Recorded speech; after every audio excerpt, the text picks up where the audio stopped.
Hey everyone, welcome back to Threaducation. We'll get right into it because today I want to talk about why Kim Jones is joining Fendi. You'll remember that in early September of 2020, it was announced that Kim Jones would be joining Fendi as the creative director of couture, ready-to-wear, and fur collections for women. Note that this does not mean he's leaving Dior. He's going to continue directing menswear for Dior in addition to his new role at Fendi. Now personally, I was a bit surprised when I heard the news, so I want to take a look at how this happened, why it makes sense, and what we might expect in the future. Just to give you an overview, Kim Jones graduated from Central St. Martin's in 2002, where he studied menswear design. After graduating, Kim had a few stints at a few different labels, and even started a label under his own name, which earned him the 2006 British Fashion Award for Best Menswear Designer. Fast forward to 2011 and Kim takes over as creative director of menswear at Louis Vuitton. Then in 2018, as we now know, Kim would leave Louis Vuitton to take over as creative director of menswear at Dior. But what you might not know is that almost didn't happen. Around this time, Kim was supposedly approached by some big name fashion houses to be a womenswear designer, but he ultimately ended up doing menswear for Dior. So at least we know womenswear was on his mind. But other than that, I never really thought twice about it.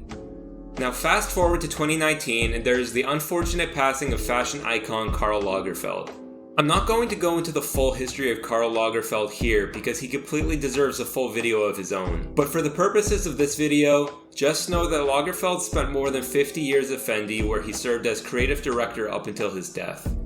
So after he died, there were some pretty big shoes to fill, to say the least, and nobody really knew who would take his place.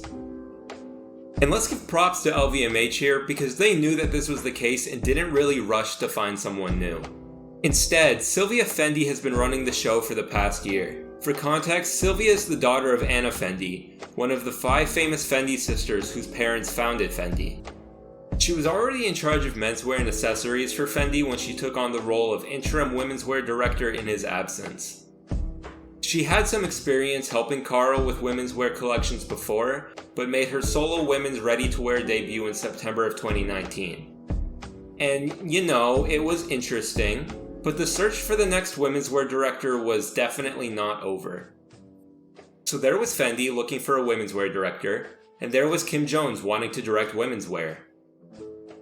I also mentioned this in one of my previous videos, but Kim is great about building upon the history of the brand. He likes to go into the archives, he likes to reference previous collections, and he's not really the type to walk in and clean the slate. Considering how important it was to protect Karl's legacy at Fendi, this made Kim the perfect choice.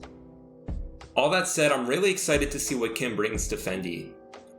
In particular, I'm really looking forward to seeing what he does with couture, because you might not know that Fendi didn't start presenting couture collections until 2015, which is pretty recent.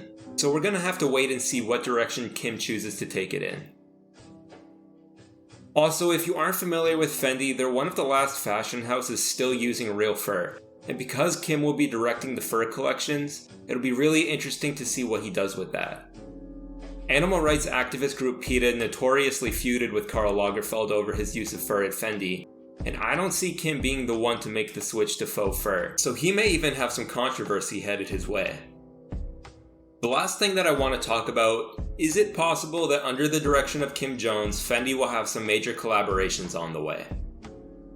As you know, Kim collaborated with Supreme while he was at Louis Vuitton, and at Dior he's collaborated with the likes of KAWS, Alix, Stussy, Daniel Arsham, and a handful of others. So if history tells us anything, it should be safe to say that at some point we could see some pretty cool Fendi collaborations. But I have no idea what that might look like at this point, so if you have any ideas, please let me know. Anyway, that's all for today. He's expected to present his debut collection in February of 2021, so keep on the lookout for that. In the meantime, stay up to date with fashion industry news by hitting that subscribe button, and I'll see you next time.